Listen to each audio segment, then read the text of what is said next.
तुम नमाजी हो, तुम रोजेदार हो, लेकिन जब जुल्म तुम्हारे सामने था तब तुम कहाँ थे? कुरान ने कहा था, इंसाफ पर कायम रहो, जालिम की तरफ झुको मत, हक छुपाओ मत। लेकिन तुमने क्या किया? तुमने कहा, हमें क्या लेना देना, हम तो अपनी इबादत कर रहे हैं, सिस्टम से टकराना ठीक नहीं। और फिर सुकून चाहते थे। कैसा सुकून? जब बच्चे भूखे थे तुमने दुआ पढ़ी लेकिन आवाज नहीं उठाई। जब सच दबाया गया तुमने आयत सुनी लेकिन कदम नहीं बढ़ाया। तुमने कुरान को शेल्फ पर रखा, दिल में नहीं।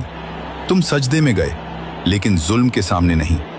याद रखो, कुरान सिर्फ सुकून देने वाली किताब नहीं है, कुरान अकाउंटेबिलिटी है। नमाज अगर तुम्हें जालिम के सामने सीधा खड़ा नहीं कर सकती तो वो सिर्फ हरकत है, इनकलाब नहीं। तुम इतने कमजोर क्यों हो? तुम्हें मरने से डर क्यों लगता है? क्या तुमने अपनी बीवी पर जुल्म किया सिर्फ इसलिए कि वो बेटा पैदा न कर सकी और तुमने उसे छोड़ दिया? अल्लाह की जंग तुम्हारे साथ है। याद रखो, बच्चा देने वाला तुम नहीं, रब है। अगर तुमने अपनी बीवी का खर्च नहीं उठाया, उसकी इज्जत नहीं बचाई, उसके दिल को तोड़ा और फिर दाढ़ी रखकर इंसाफ की बातें की, तो तुम्हारा सजदा तुम्हें नहीं बचाएगा। तुम एक बीवी का हक अदा नहीं कर पाए और 4 के ख्वाब देखे। इंसाफ की शर्त बराबरी है और अगर बराबरी न कर सको तो एक ही काफी है। तुमने 10 बच्चे पैदा किए लेकिन उन्हें सिखाया क्या?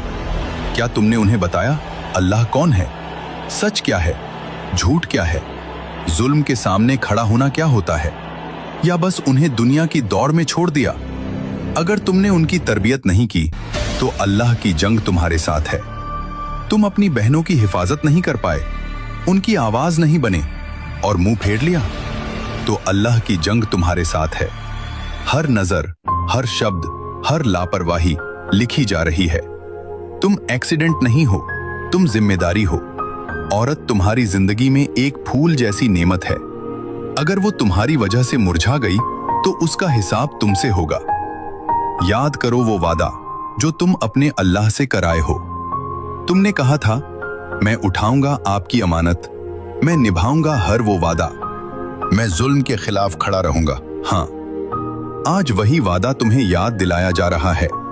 नमाज पढ़कर सो जाना आसान है, जुल्म के खिलाफ खड़ा होना मुश्किल है। घर के अंदर इंसाफ करना उससे भी मुश्किल। लेकिन सुनो, अल्लाह इंसाफ चाहता है सबसे पहले तुम्हारे घर में। अगर घर में जुल्म है तो बाहर का सिस्टम बदलने की बातें खोखली हैं। सुकून तब आएगा जब तुम्हारा सजदा तुम्हारे किरदार में दिखेगा।